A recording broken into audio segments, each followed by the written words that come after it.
Hey, podcast family. Welcome to Motherhood in Black and White. My name is Kaanji. I'm Tara.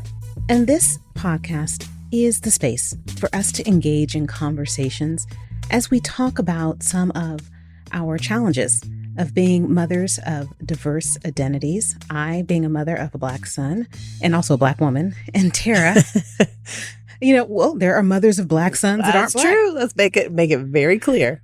And Tara, as a mother of a white son who is as a white woman in the United States of America. We absolutely know that motherhood can be challenging, but within our motherhood journeys doesn't mean that they're going to be unique, because there will be differences based upon some of the identities that we've discussed, not just racial and ethnic, but also our gender identities, sexual identities, socioeconomic status, our parental status, all of the things. But today we are going to talk a little bit about kind of how we have approached the motherhood part of our journey with respect to something that's been in the news for the last 7 months. And we are going to talk about the ABCs of CRT. The ABCs of CRT. So CRT is critical race theory. And this is something that we've heard a lot about in Texas specifically. There's been a huge push in the educational boards. A lot of parents coming out wanting to ban it, afraid that it's being taught in schools. And we've heard so much about it that I always find myself wanting to know, what are people actually talking about when they talk about critical race theory?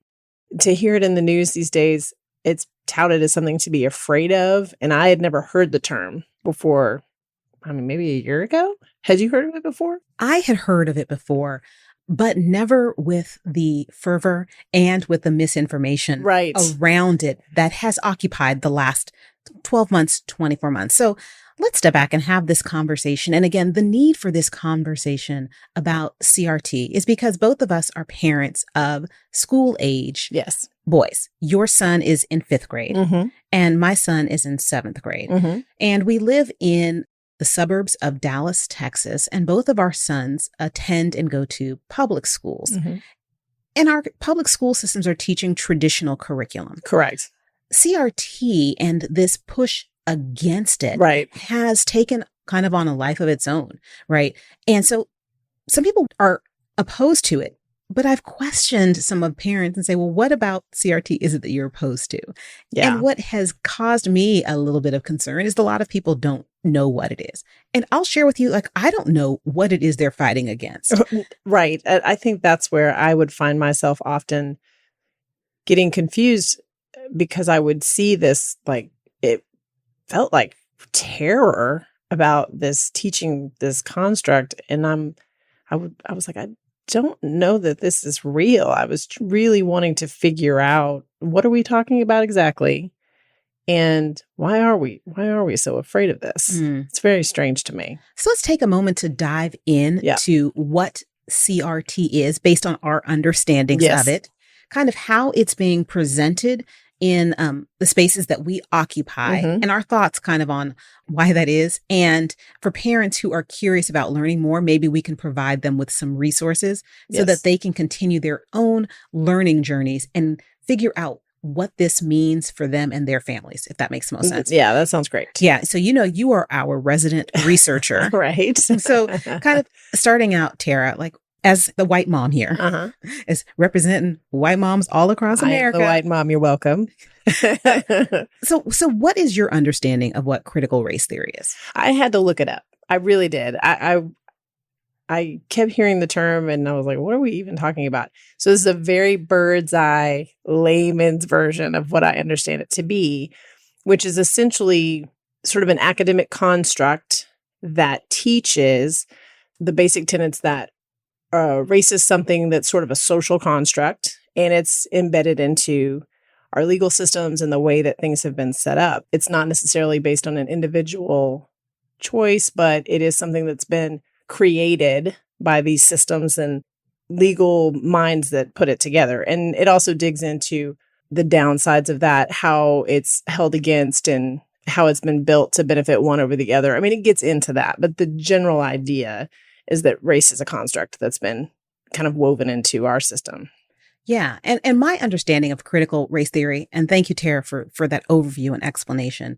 My limited understanding of critical race theory has just been because I know that it's something that is taught in higher education institutions. Yes, universities. Universities. For 40 years, by the way. Right. For colleges and Yes. universities. Yeah. We're taking like deeper dives into this social construct of, and also the history of the United States, psychology, sociology, all of these studies and spaces where at higher levels of education, our young adults and adults are kind of learning different things. Yes.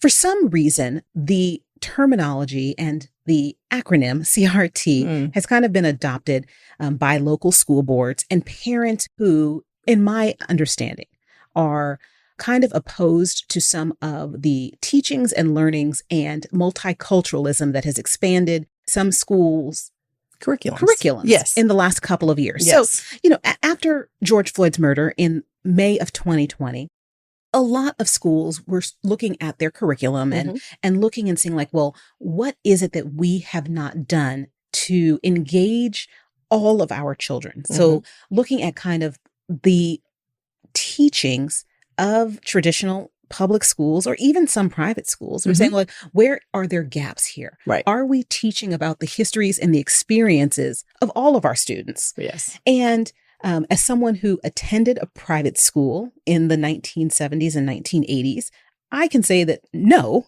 like I did not learn about, famous Black Americans in the school. And I was taught about kind of like the same mainstream story kind about of the Eurocentric story. Yeah. Yes. Yes. And that was, and I think that currently is my son's story. And that's kind of how he has been taught. And so we can supplement that outside of the school system. But the question then arises, should that be the case? Or should our schools have an educational system that is integrated and takes into account the histories and the stories of people from different non-Eurocentric backgrounds? All the students. All of the students, right. More inclusive. Right.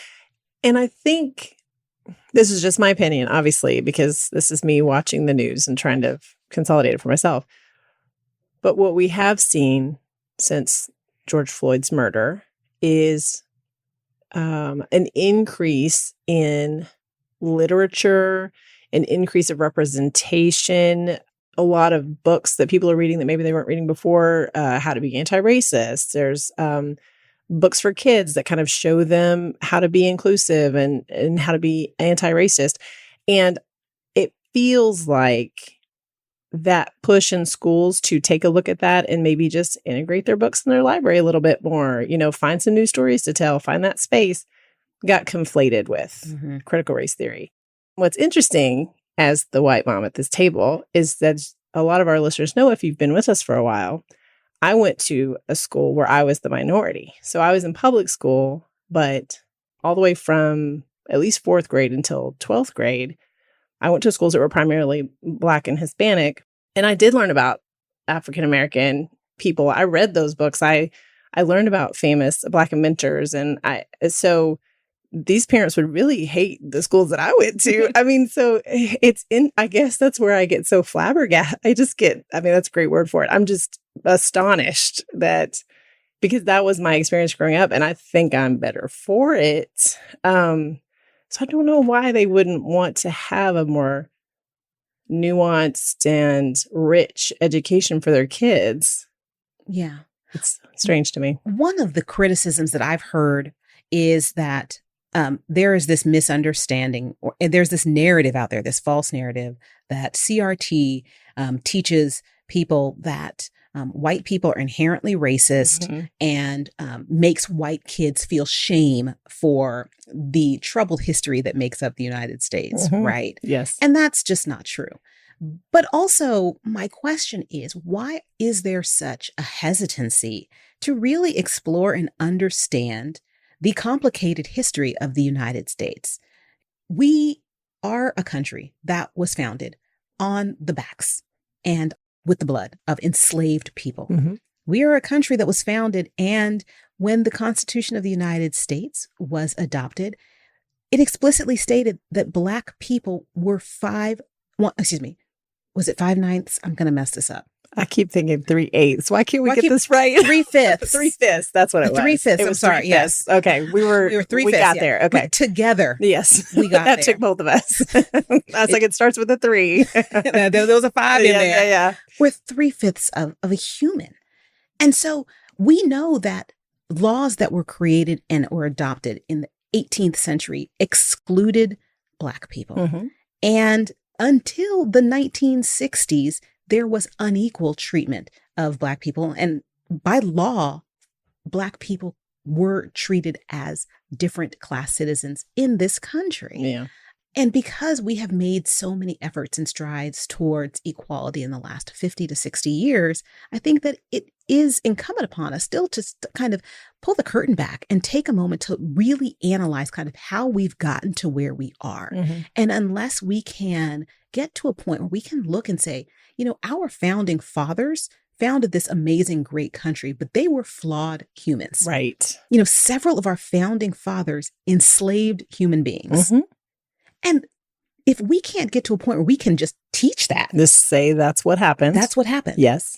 These individuals were presidents, vice Mm-hmm. presidents, Mm-hmm. secretaries of state, secretaries of defense, and members of the Congressional Congress, Mm-hmm. and actually enslaved human beings. That's right. Mm-hmm. And some of them fathered slaves. That's right.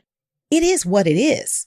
But for us to continue to have this false narrative that the way that this country was founded was just fine, Mm-hmm. and it continues to be just fine, Mm-hmm. really excludes the experiences of people that look like me. I think it's human nature to want to ignore the bad, hide the bad, and only talk about the good.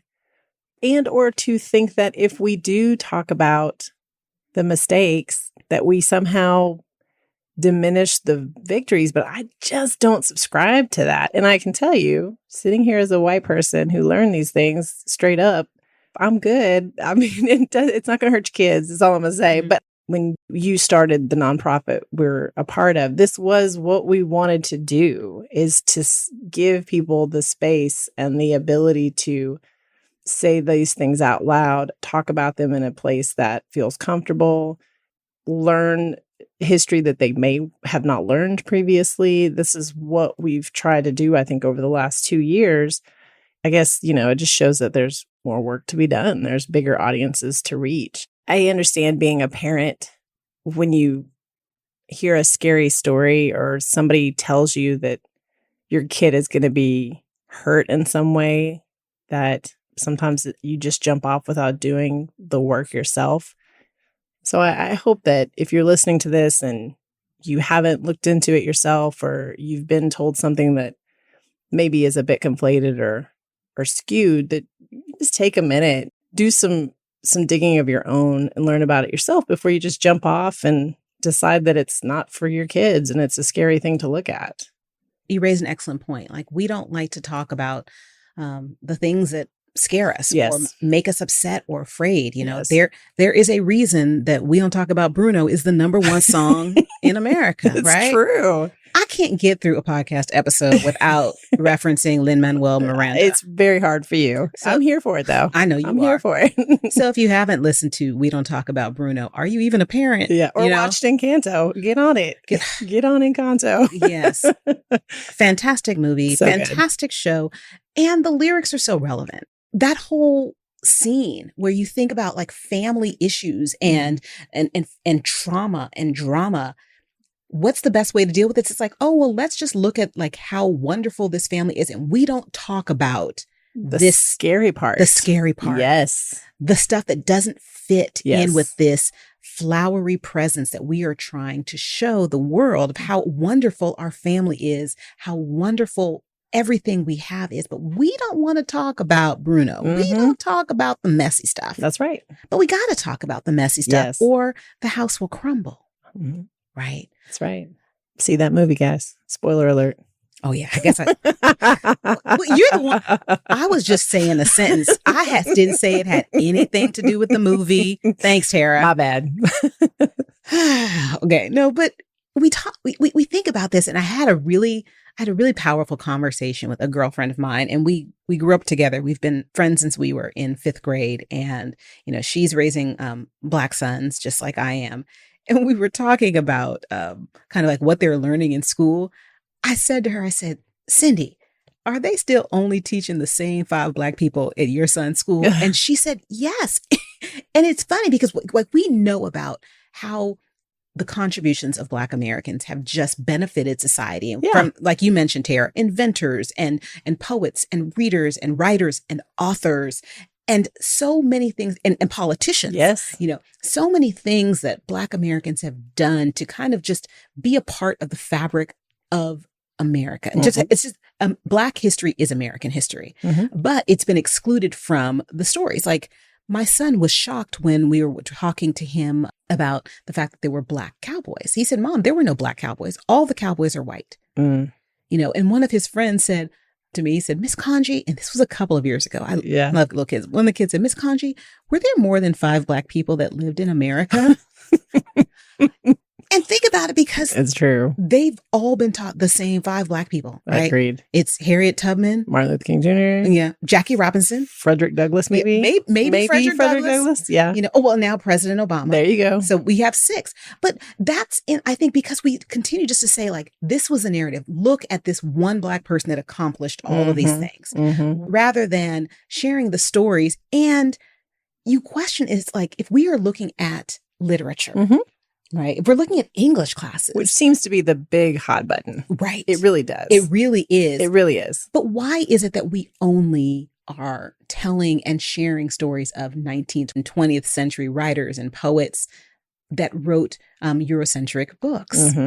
Right? Yeah. It's like, why is it that those are the topics or the books that are selected? Yeah. And something that we did with our nonprofit, Tara, that I was very proud of is we created a diverse book drive for our public schools, where we donated thousands of books from diverse authors or with diverse characters that are just representative and show the experiences of children from all backgrounds. Yeah. And what also has happened with this backlash about CRT is there's been this backlash about books. Yes. And this demand to remove some of these books from libraries because the content is questionable, because it's inappropriate for kids to read. And I just sit here clutching my pearls thinking, like, is this really the world that we're now living in? Are we really doing this? Yeah, the inappropriate book stuff gets me hot. So this podcast might run long today, guys. I had this conversation with a friend not too long ago, and it was on a slightly different topic from a diversity in the books category. She surprised me. She was concerned about if my child picked that book up and read it and then didn't understand it or had questions, or maybe that made them feel a certain way. And I'm like, but that's what books are supposed to do. I mean, that's what books are supposed to do. And if having books in the library that create a representation for a child who otherwise feels discarded, alone, unable to share their experience, in that book in that library saves that kid, my kid can be uncomfortable with it. That is how I feel about it. And this is not new. I don't know if you had this experience as a kid, but I remember in high school, there was a whole different list of books they wanted banned, right? And I read Huck Finn, I read Beloved. I mean, I read those books that they didn't think we should read.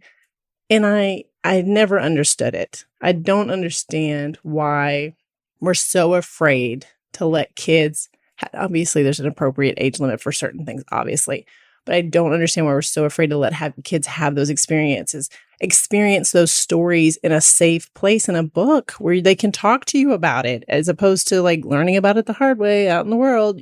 This is the great place to do that. It gets me so frustrated. I don't know if you can tell. We can tell. It makes me so. And I guess I keep going back to, this isn't new. People have been trying to ban books for, I don't know, since the beginning of time. It's always something. Yeah. But this version of it just blows my mind. This representation problem is strange to me. And aren't our kids going to be better for it by expanding their worldview? Yes. And it creates moments for us as parents to start to engage with our kids on a deeper and different level. One of the things that I do when I try to promote understanding of differences is to create a time and a space where my kid can then start to ask me questions. Mm-hmm. Because he's a Black teenager in a predominantly white area where we live, he's always going to be different. He's always going to be in the minority in terms of the number, right? Like he's just going to be outnumbered. Of course. So I'm always having these conversations with my son. Mm-hmm. Why is the onus always only on me? Mm-hmm. And so my question is, and I ask any parent who's listening to maybe just take a moment and reflect and say, well, what are the experiences of other mothers? Am I making assumptions about their experiences, or have I taken time to talk to and get to know them like you and I are doing, Tara, like we do every week? Mm-hmm. The question we ask is, what information are we giving our kids? What resources are we giving them to be successful? Mm-hmm. This world is changing. You know, our kids are growing up in a society that is much more diverse, that in terms of not just gender identity Mm-hmm. and sexual identity and religious differences Mm-hmm. and socioeconomic differences, Mm-hmm. ethnic differences. It's going to be so much more diverse than it was 20 years ago. If we aren't preparing them to understand that the differences between us make us better and stronger, we are negatively equipping them to be successful humans. If we are trying to have them think that the world is going to be like it was in the 1950s, they're going to be in for a really rude awakening because that's not the world they're going to be entering in 10 years. Yeah. Absolutely not. And I'll say this as the mom of a 12-year-old, almost 12-year-old. The good news, I think, is that the kids do get it. I see it, and I hope this is true for all kids. Maybe I'm only speaking for my kid. I can only speak for my kid, but I think that they do understand the diversity of varying types, and they accept it, and they ask questions, and they are open to those stories, and they are not filled with terror and disgust and shame. They are not. They are doing great, and so I have a little bit of solace when I see my kid, and I know, like, I hear a lot of fervor in the news, and I worry about what's happening at school, but then I see him with his friends. I see him in the content he enjoys. I see him asking questions and wanting to understand. And so I take solace in the fact that I feel like he gets it, and that makes me feel better. However, and this is where I'm going to play devil's advocate. That's okay. This is what we do. Listen, this generation, I think, of younger kids, they do get it. But I think that our generation, the Gen Xers, the mothers, the fathers, the teachers are doing a huge disservice because we still don't get it. I think that's true. And what's happening is these kids are going into schools and they're getting an education from people of our generation that might not be as aware of some of the situations as you are, Tara, right? So I'm going to give you an example because I have so many examples that my kid just comes home with examples. A few weeks ago, he was in English class and the teacher was talking about a winner of America's Got Talent. We have so many stories, and I can share with y'all so many stories of some things and comments that some of Roman's teachers have made that are not appropriate for a classroom. But in this moment, she was talking about the winner of America's Got Talent, the talent show. With Howie Mandel and Simon Cowell, right? Yes. And a couple of years ago, I think there was a young Black man who won, and he was a poet. He had written a poem, and one of the poems he had written had been because he had lost a sister at a young age. And my son comes home and says, Mom, and the teacher said, you know, he lost his sister in probably a tragic way, like she was probably killed in a drive-by shooting. Oh, no. And there were a couple other kids in class that did what, you know, a lot of 13-year-old kids do is they took out their phones and Googled it. And they were like, no, she died of a heart condition. She had a defective heart condition. But the fact that these teachers, some of them are making assumptions or bringing their own stuff to the classroom and to the table and quelling some of this natural curiosity or the natural sense of equity and justice that this new generation or the younger generation has is what concerns me. Yeah. What concerns me are the people that are putting forth misinformation about this quote unquote CRT, that are putting out misinformation about what it means to advance learnings and teachings of different kids with different backgrounds into a school system and what that's going to mean, and want to keep things the way that it's been for the last 50 or 60 years. It's hard out here.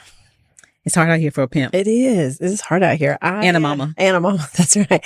I mean, I hear you, and I get that. I think one of the things that I thought about when you were talking is something about this generation of kids, our generation of kids, that I think we often don't like about them, but I think will keep them on the right path, is that they are not the generation that we were, that were told that no matter what an adult says, it goes, and that they don't speak and they don't question. These kids question and they speak, and I've taught Gage, respect is one thing, but blind follow is a different thing. I mean, it's interesting that I think that's the generation we've got coming, and they're coming up in a time that's going to serve them well, I think. Gage knows, like, everybody's got an opinion. You know what I mean? Like, we talk about it pretty often. Like, you don't blindly follow, you do your own critical thinking.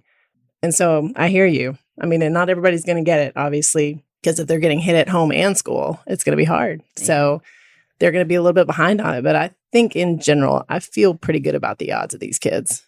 I do. Yeah. And we can just keep doing our part. We can keep doing our part. And we hope that every parent does their part. And critical thinking, it's important for not just the kids, but for each of us not to think and follow blindly. Yeah. Either follow a politician blindly or a slogan blindly. Yes. But to really take time to figure out and say, like, what is happening? Yes. What am I learning? What are they saying? And what is the reason behind it? And if I don't have that information, maybe I can reach out and rely on someone who may be an expert or get some sources there that we can really learn about and learn from one another. And to be mindful that if we're continuing to get all of our information from the same sources, we're going to continue to kind of perpetrate that echo chamber. So just being able to have conversations with people whose backgrounds and experiences are not like our own really is going to help us to maybe shape a different worldview and to help our kids also be able to do that. I agree. And I also want to take a step back before we move on and just congratulate you and compliment you on the fact that you did not go up to that school. Girl. Because I didn't want that to pass without giving you a medal, because you earn it every day. Listen, Mama. One thing that I'm able to do is to close my eyes and say, if I don't pause, what will it be like if my child has to visit me in jail? Just remind ourselves of the end goal. Yes. Well, and, before he even tells me these stories, sometimes Roman's like, Mom, I don't want to tell you this because I don't want to get this teacher in trouble. Because he knows. Oh, he knows. Oh. And these kids all know, right? They know. They know. They know it's inappropriate. They know it's not okay. So why do people still do it? I don't know. I mean, yeah. Thank you for that. I'm going to take that medal and just wear it. I need it. You need it. You earned it. I need it because it just, I just get frustrated when there is an inability of certain people to just adopt a different lens and really pause and say, if I were in that person's shoes, how would this make me feel? Or if I were in that person's shoes, what would I want to hear? What would I want to learn? And am I sharing information that is touching and reaching and appropriate for XYZ? Or is it only for this percentage of the population? So we have a ways to go. Yes. We have some work to do. We recognize it. And we've come a long way. I get that. I see it. I live it. I know it. But I also know that we have work to do. It's okay. We don't have to talk about Bruno, but let's talk about this. Let's talk about this and let's figure out what makes the most sense for all of our kids. I agree with you. I'm glad that we have this venue that we have these conversations. And while I know it can get exhausting, and I know that for you, it's an even bigger burden, I think that it's good for us to make sure we take care of ourselves and that we take those breaks when we need, but we take those breaks together and stay in it together. Yeah. And we will post on our website and in our show notes some information and some trusted resources for people if they're curious of learning more about CRT or figuring out like where they can get some additional information. Let's post that in our show notes too. Absolutely. We'll go through that. And we'll also, from the educational standpoint, we'll post just some comments and some resources we've seen as far as Board of Education topics go, because that's where it seems to be really hot right now. Yeah, we will do that. And what we also will do is we will be back next week with another episode. I think we've had a couple of episodes that have been really insightful about, we talked about how we talk to our kids about the war in Ukraine. We've talked about Judge Jackson's confirmation hearings, and now we're talking about CRT. Let's lighten it up. Yes. Yeah. It's been pretty heavy the last few weeks. There's been a lot going on. Yeah, I've missed your laugh. So let's think in the next couple of episodes, we will have some fun ones for you. And then we also have a few guest moms on tap that are going to be joining the conversation as we continue to expand our circle and bring in experts in different areas to help each of us on our journeys to be the best human beings that we can be. If you are struggling in any area of your life at this moment, just pause and reflect. And I hope you hear my heart when I say that you're doing good. You're doing good out there, family. With that being said, we are going to sign off for this week. Please guard your health, mental, physical, and spiritual. And we will see you next week, same time, same place. Take good care, podcast fam.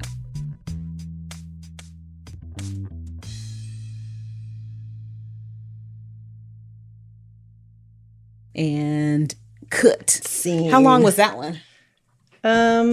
Was it about 30 minutes? How long was it before they started playing the guitar in the background? It'll be fine. Joey will get that out of there. Singing Nirvana. I like it. Entertain us.